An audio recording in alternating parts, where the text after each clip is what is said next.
my girls. Bring back my girls. Bring back my girls. Bring back my girls. Where they at? Bring back my girls. Hey everybody. Hey guys, welcome back. Yes, it's your boys Brandon And Josh. and we are here for a quick little thing because the girls of RuPaul's Drag Race All-Stars 5. All-Stars 5. Has it been 4 All-Stars already and now we're on to 5? Yeah. Where does the time go? Where does the time go? I mean, anywhere and nowhere because they are cranking. Okay, so here's the thing. 4 seasons, we got All-Stars 1. Yeah. We waited 4 seasons, okay? Perfect. All-Stars 1 was a shit show mess. All-Stars 1 was probably set up for Sharon because Chad was likely to win off season 4.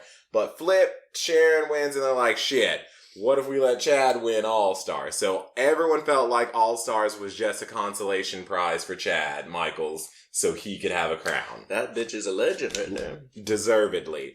And so then we waited another 4 years before we got All-Stars 2. Mm-hmm. The best season of Drag Race I think there has ever been is All-Stars 2. That was a good one. Alaska won, and that was great. So naturally we're thinking, okay, end of season 12, we're going to get All-Stars. Wait, what? What? Next boom, year? boom, boom, boom. Wait, okay, All-Stars 3 was a shit show because Trixie somehow won despite being mediocre the whole time. And then so maybe they were like, okay, quick, let's get an All-Stars 4 to wash that taste out of our mouth. Nah, I don't think it had anything to do with the content. I think RuPaul started getting those bigger checks. She's like, oh, we can pump more out like Gordon Ramsay and be doing a show every day. I mean, All-Stars are just, they're a different show. It's classified as a different show than regular seasons. And so it comes with a whole host of different things. And now we are here for All-Stars 5. Yep. And it kind of feels like we got some good girls, but it kind of also feels like we were scraping the barrel because we're doing these too fast. Maybe, yeah. So let's get into these girls and you let us know what you think. If you agree, disagree, like, comment. Negative comments, we love those too. Your hate sustains us. So let's get into these girls. All right, bitch, let's hear it. You representing today, yo shady lady. Yes. Shay Coulee. I'm black. First to be revealed for this new season was Miss Shay Coulee from season 9. And you representing the shady Kool-Aid? Yes, I am the House of Kool-Aid, signed by Miss Shay herself, so I guess you can tell whose team I'm going to be on. There you go. Shay was awesome in season 9. Shay made it to the top 3, 4. Yeah. And like, she mentioned in this reveal she thought she was going to win, and I never actually thought she was going to win it. But I knew that she would be at the top the whole time, and she did turn out to be a big fan favorite. Yeah, well, at that time, she had won 4 challenges, which was tying the record with Sharon Needles and Alaska from All-Stars 2. So, like, when you win 4 challenges tying the record, it's like, come on, put that crown on. Right. But then they flipped the format for that lip sync for the crown, and Sasha came to win. Sasha came with ideas and stunts and tricks that we are still gagged over. Yeah, that was amazing. So Shay sort of got the short end of the stick on that, but she was definitely an amazing queen in her season and a fan favorite, and I can't imagine any better, more deserving queen to be back for an All-Star season. Right, and this entrance look, I'm loving it. As you guys may have saw, we just did our makeover challenge, which we served Hawaiian looks and themes, so I'm appreciating that. Shay could have been on set with us. There you go, special guest Shay. I'm gonna give Shay a heel. Heel. Absolutely. And correction!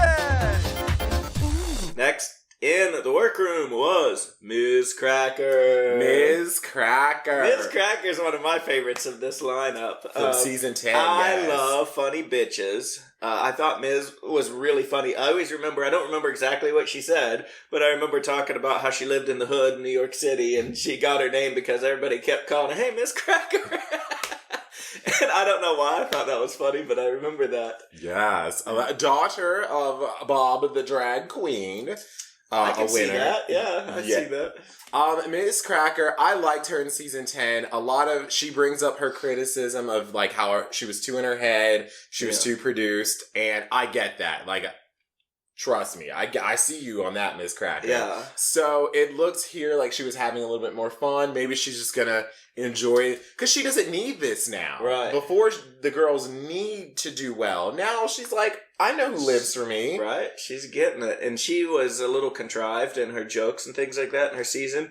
Already, we're seeing a new, more relaxed, like, very happy personality of Ms. Cracker. So it doesn't seem, like Brandon said, as, tight? Yeah, and her entrance look. I like this. This was really cute. I thought this was her, but elevated now. The kids love the feathers nowadays, so I'm going to give the kids what they want. Give them what they want, mama. And this, heel Miss Cracker. Bitch, you know what they want. Just put pictures of them all over yourself. All they want to do is look in the mirror and see themselves. All right. Boricua in the house to take the crown. Picnic, no? Next down the runway, Miss Puerto Riqueña Princesa Alexis Mateo. Bam! Yes, Miss Alexis Mateo is back. She is from season 3 and All Stars 1. Yep. So a lot of as we saw with Manila and Latrice in All Stars 4, these All Star 1 girls are getting a redo because I think, again, even the show is acknowledging All Stars 1 was a mess. Yeah. All Stars 1 was, but that was the first time when they started doing the Queen's elimination. No, All Stars 1 was the teams.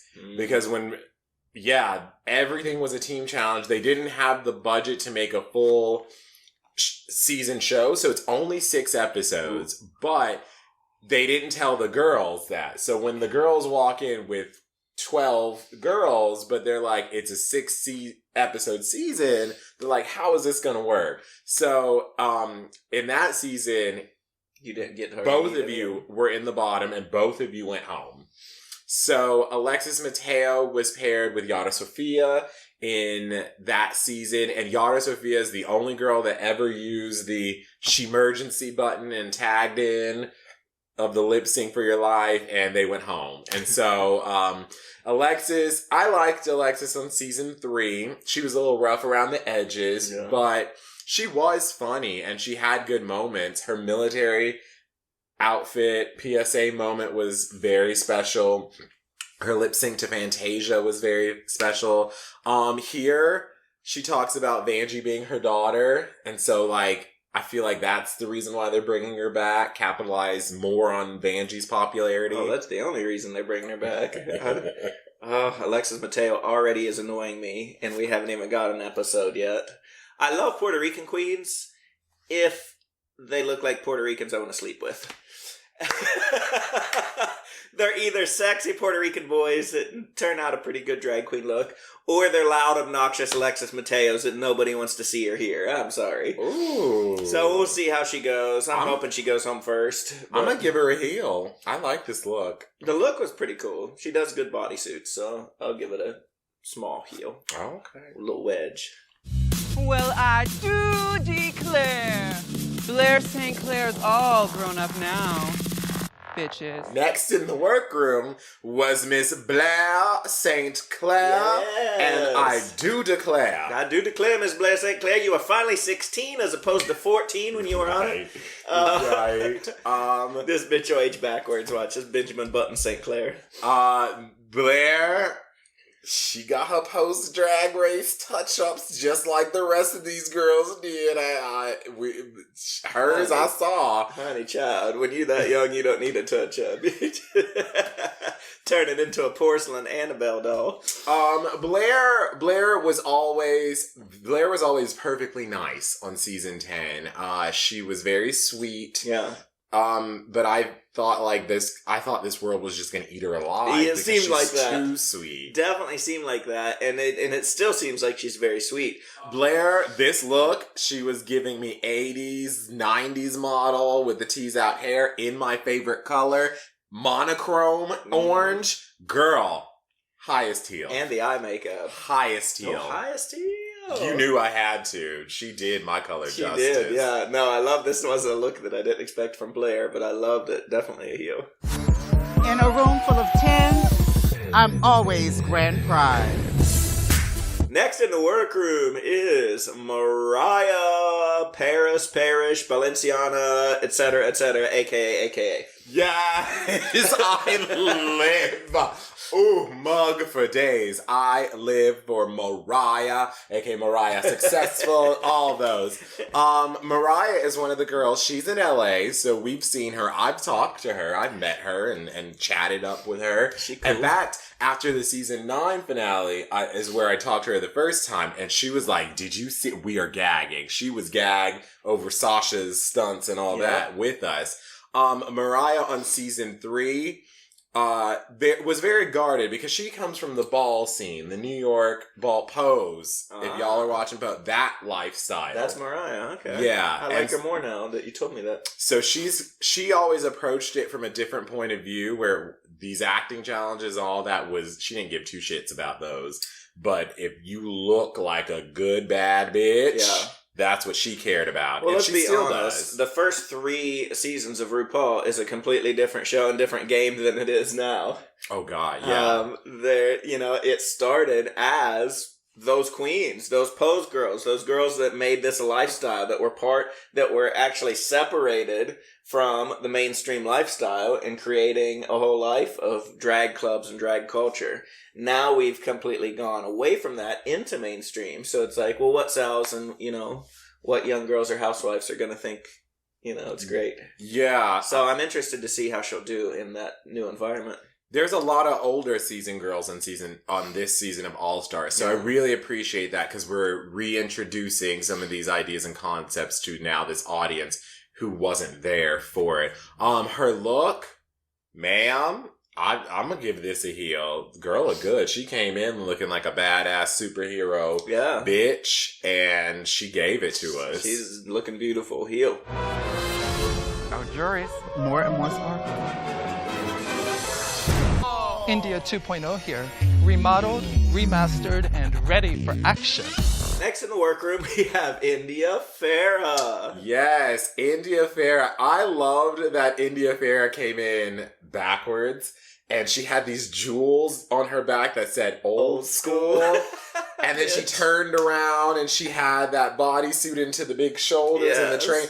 It was jewelry, it was necklace, it was titties, it was lace, it was the India Farah is too fucking much. It told a story. I immediately was like, oh my God, who is this? What could this be? And walking away from this reveal, I'm going, I want to see what that bitch brings. Right? I'm really curious. Yeah. And see, India Farah's from season 3, and she got always told her style was way too much. And it is. It was a lot, and it was tacky. Yeah. And she says, now I'm the most famous thing I'm known for is being picked up by Mimi on First. Drag is still not a contact sport. Except for when you're Alaska and you can just lick people's faces. But that's neither. That ain't a contact sport. That's just creepy, nasty. India. What do you think of her look? Oh my God. I'm going to give India's look definitely a heel. She said she liked this color because it was unique. But I thought that was some shady editing because Miss Cracker's in that same color. Yeah. I was like, ooh, girl. But and they put Miss Cracker right after she said that. Yeah. I loved this because I thought it gave us India. It's what India's style is, but it was more polished. Yeah. Third time's the charm. Okay, next in the runway, Jujubee from season 2? Season 2 and All Stars 1. Jujubee was there on All Stars 1 as well. I feel like that's been so long ago, both. But I feel like Jujubee is like making appearances everywhere. It doesn't feel like that long. She is one of those queens that is so beloved and so easy to love. She can read you to the ground, and you will still be like, yes, bitch, I am a bucktooth bitch. Yeah, I know. Yeah, I love you, Jujubee. Yeah, girl. She is so beloved, and it was good to see her back. I don't think she ages. No. We are 10 years away. Baby, that's an Asian skin there, baby. She looking good. Little Airline, which is if y'all don't know, that's Jujubee's real name. Airline. Really? Yes, because her parents or her grandma didn't know how, that's all they knew on the plane from Laos or whatever, or Cambodia, where she from. Airline. And she was a flight attendant, so go ahead.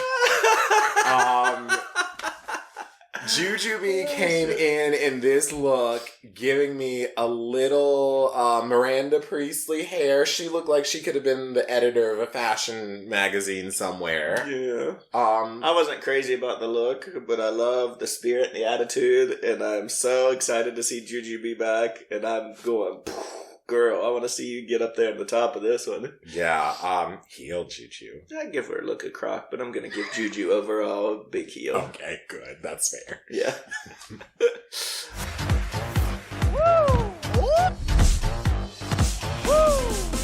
Ooh, I did it again. All right, coming in the workroom is Derek Barry. The fact that we are introducing her onto an all-star season and we're still making that joke is a problem. Okay, girl, I have such high hopes for you, Derek. I really hoped that being out on the road, being in a throuple relationship with Nebraska, I thought all these things would help you push past this. I get it. It's an entrance look. You want to do what people know you for. So maybe after this, we're going to really put Brittany to bed. Yeah. Well, I don't think the look was too Brittany. But why would you come in doing, oops, I did it again? It's like, clearly they're going to show you from your season. Yeah. And you Season even said, 8, I was in this Brittany box. Yeah. And it's like, so you know that almost every look you turned out was in that pristine Britney makeup that, you have been known for and that everybody recognizes instantly. Why be like, I understand like, oh, well, I want people to remember me, so I want to call back to what I did. Yeah. No, they're going to show you. Don't do that, because then you're setting yourself up for failure by doing that. On All Stars, they're gonna put the remember package together for you, so you don't have to do that. And the other thing is, I don't think her makeup has evolved. It hasn't gotten draggier. It's not very draggy. No, it's very thin. Woman, yeah. And there are girls who can still give woman while giving drag, like on this season, Jada. Yeah, Jada can give a drag makeup, but it's still a very beautiful woman. Yeah. So there's a way to do that. Derek, I'm gonna give this look a crock, even though it had a reveal. Like, you did more than everyone else, but still it wasn't enough. You just hating because of the choice. I'm gonna give it a heel. I love a good reveal, and I'm hoping. I got my fingers crossed because I do like you, Derek Barry, and I want to see you evolve. Yeah, sure. Why not? Okay, goodbye, girl. I didn't come to crash the party. I came to end it. All right, coming in the workroom next is our LA queen, Mayhem Miller. Yes, the queen of the party. Mayhem Miller. And I am glad to see Mayhem here. I feel like she won the Christmas special. Yep. Or her and Sonique won the Christmas special. So that was enough of a crown that maybe she should wait to All-Star 6. Like, Maybe. I'm just impressed that the downtown bus runs all the way to Simi Valley. Right. Bitch, how'd you get there? Right. It's very interesting because someone like Monique and Monet were both on season 10 and they went right back. Mm-hmm. And Monique was in the top 4 and Monet was a co-winner. So that's not to say you can't turn it around and be ready to win this thing. Yeah. I don't know if Mayhem had the mindset and the skills the first time to do this again. Well, Mayhem went home pretty early in season 10, right? Yeah. She said, I won the first challenge and then... And that probably wasn't intended. I mean, let's think about it from a producer point of view. Yeah. They're like, well, we brought this bitch into season 10 because we thought she was going to go X, Y, and Z. And she has a legacy and already. Whatever happened, there is a little bit of leeway, because if you screw up as a queen, if you're intended to go far and you screw up, cherry pie, then all of a sudden it throws a wrench in things, and they have to re-navigate how they're going to do the... Yeah. Everybody knows it's not a fair competition. Yeah. Everybody knows the contestants aren't starting fresh, like on par with each other. So hopefully this is her chance to do what they thought she was going to do the first time. Yeah, I'm excited for that. Miss Mayhem's entrance look, I'm going to give that a heel, mama. You like that red and orange. Well, when I saw it the first time just in the workroom, I thought it was all red. Yeah. But then when they get up close to her and ask her some questions in the other part, then I saw the orange. Yeah. And then the highlights in the hair. Yeah, that was elegant, I thought. That really stepped it up. Okay, Mayhem, let's see, girl. Heel. So you all thought I'd never get here. Sorry, I was stuck in traffic. And last, number 10, Aegina. Aegina is finally here. Okay, so I know you don't know, but let me get you and everyone else. Aegina has been on the short list for All Stars since All Stars 1. Aegina was on season 1 of Drag Race. Aegina did well and was one of the top contenders, but then all out of nowhere, it felt like this was our first out of nowhere elimination. Aegina gets eliminated to BB. And people are still gagged and like, justice for Aegina, justice for Aegina. And she's so sweet, so lovable, so everything. And the fact that she's just now getting on an All Stars 5 seems like way too late. But so glad she's finally here. Yeah. Yeah. I'm excited for her. I'm curious to see how well she'll do in the modern Drag Race setting, because back then it really was about, like you said, it was about look, it was about giving drag, and Aegina at the time was a bald queen when RuPaul was trying to push just getting drag out there, and so that was a little jarring. And so, but now that more styles are accepted, I really want to see what Aegina can bring to the table. Yeah, you bitches loved seeing that footage from season 1, didn't you? Hell, I wish we had a season 1 filter sometime. Blur some of this out. I guess since I didn't get my highest teal, bitch pays to be number 10. You get my highest teal. I would have given it to this if Blair's look hadn't been all orange. Okay, Aegina would have got this. She gave us like Ming Dynasty. Yeah. She said it was a traditional Filipino and traditional. Yeah, and you've seen that before. Yeah. And all the posters and ads come visit the Philippines. Oh my God, Drag Race Thailand. If y'all ain't check them girls out, they give you production. Right. Those bitches can beat a face too. Those are our All Stars 5 girls, and the show is moving to Showtime this season, so I'm not sure how we're going to get it. I think we can do a Hulu reach around. I know you love a reach around. Ooh, I do. Hulu. So we'll see how we'll get it. We'll bring it to you. If we can get it, we'll bring it to you. If not, we'll do something. But All Stars 5. We'd be showing up in a throuple with Nebraska before you know it. I wouldn't mind. In Nebraska. A sextuple? Ooh. 2 of us and 3 of them and put someone else in there? Who knows? They call that an orgy on the streets. All right, friends. Until then, we'll see y'all bitches later. Bye. Bye-bye.